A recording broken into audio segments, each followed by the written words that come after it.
Years ago, in a world where demons still prowled the nights and devoured humans, two little girls were born into a kind family.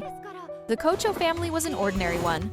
They had neither great wealth nor extraordinary power, but their home was full of laughter, love, and warmth. The older daughter, Kane, had a bright heart and a smile that always seemed to bloom like spring on her face. She was calm, gentle, and cheerful.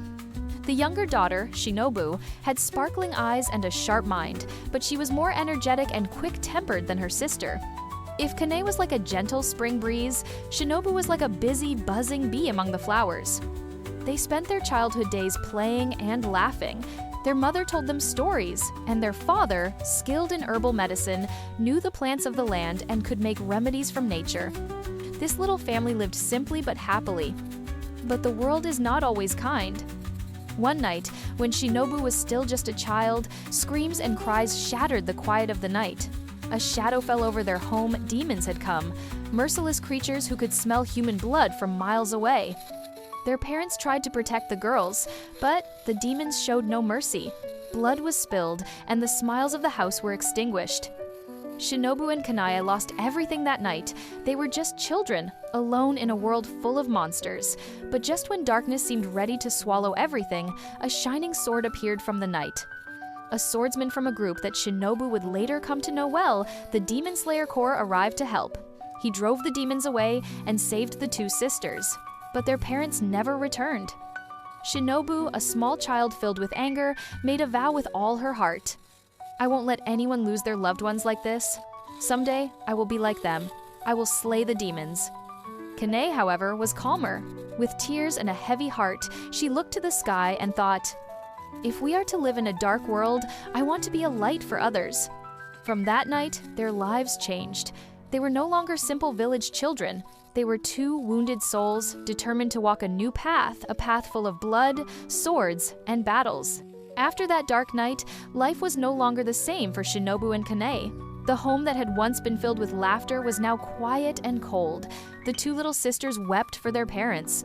But time passed, and tears turned into resolve. Kane, the older sister, decided not to lose hope.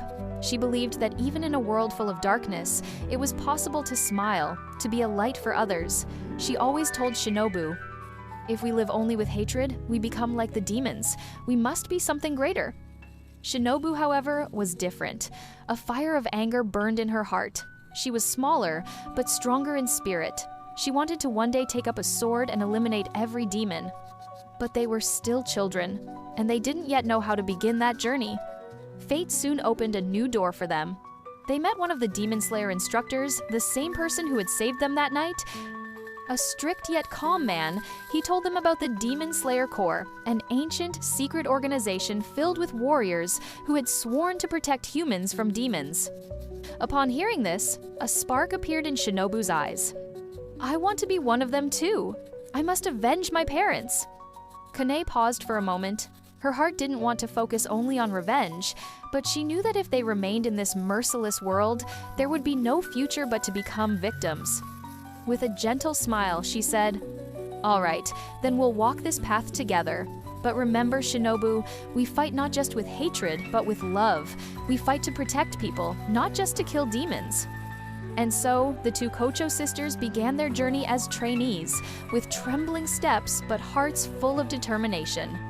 The training was harsh. Correct breathing, body movement, sword handling, everything was new to them.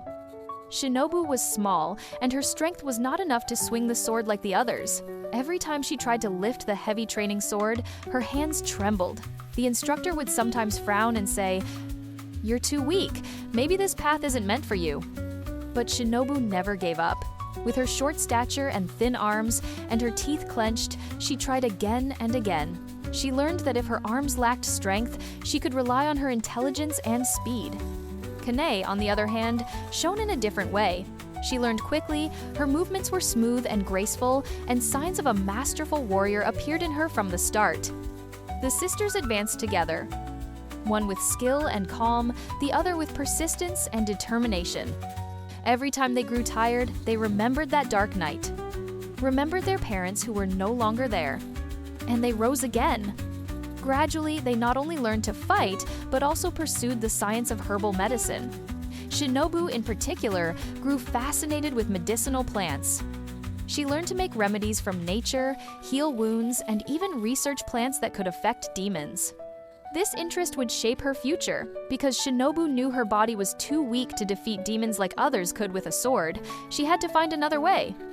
And so, the two sisters slowly distanced themselves from their innocent childhood and stepped onto a path filled with blood and shadows. Yet they didn't yet know how much sacrifice this path would demand, how much it would wound them, and how much it would break hearts. Years passed. The two little girls who once wept amid the ashes of their home were now young women full of passion. Shinobu and Kanae, with the determination born from that bloody night, were ready to take an even bigger step, the entrance test for the Demon Slayer Corps. The test was no easy feat. Teenagers and young adults from across the land were released into a dark forest full of demons. Only those who survived a week were deemed worthy of joining. On the night the test began, Shinobu held her sister's hand tightly.